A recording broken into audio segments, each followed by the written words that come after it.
What is happening, everyone? Today I want to talk about the differences between active and passive learning and why active learning is the best way to study for exams. Hey friends, welcome back to the channel. If you're new here, my name's Harry and I'm an aspiring medical student in Australia. I'm also currently studying to be a paramedic.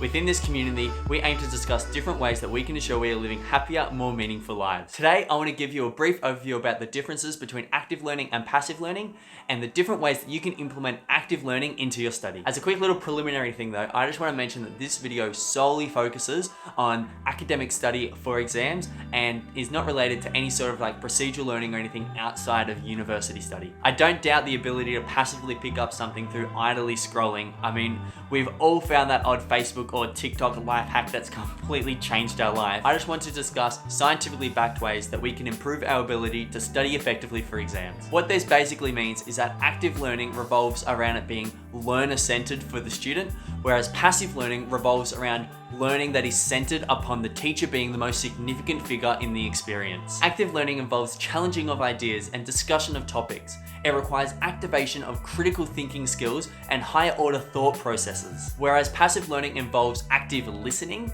and requires you to absorb and translate information. However, it doesn't activate the same pathways to facilitate new learning growth. Traditionally, passive learning only helps students retain information, whereas active learning helps that stimulation of new knowledge and content comprehension. So for example, active learning would involve anything that incorporates active recall and spaced repetition into your study. So for example, this could be something like any kind of flashcard of some sort.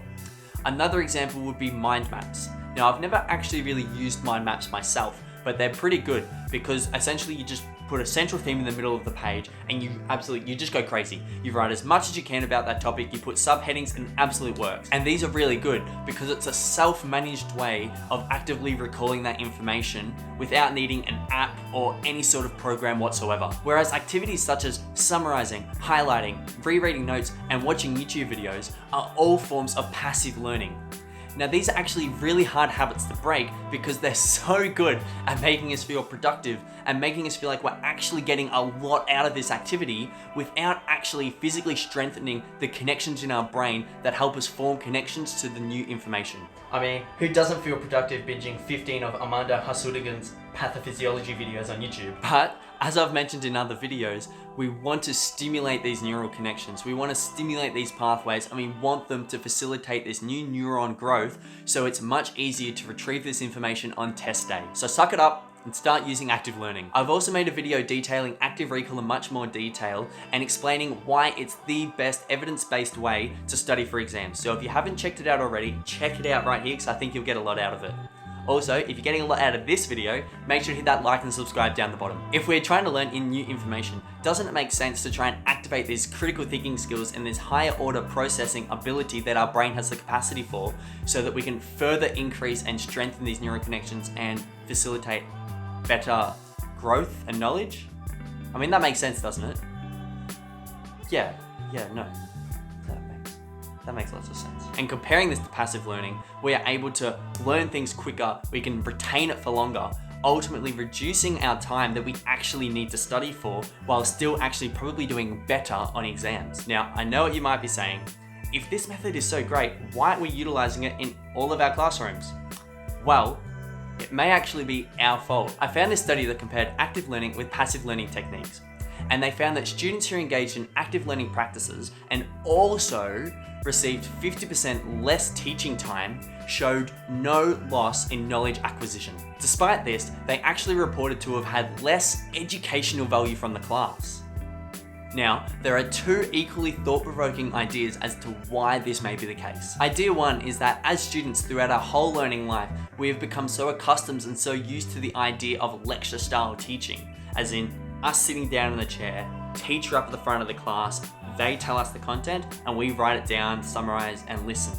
So when we are presented with a different method of teaching, we find it unknown and different and therefore perceive to get less value out of the class. Following on from the same boat, the second theory stems from the idea that we require the direction of a perceived expert. So when we are broken down into groups of learners, we feel that we aren't receiving the same high level expert information. Therefore, we perceive the class as being less valuable, even though the content that we're being taught is up to the same standard and the same level that we would have been taught anyway and would have been learning in the same normal lecture style environment. So as a quick summary that we've gone over today, basically, passive learning, rewriting, summarizing notes, highlighting YouTube videos, bad.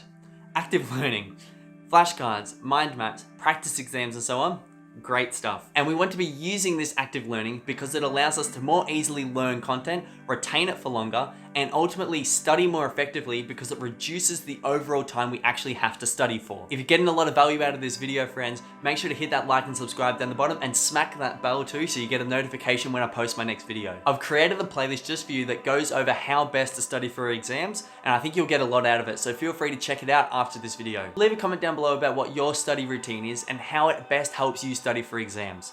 Or if you want, leave a comment about a video you'd like me to cover next. Until next time, guys, see ya.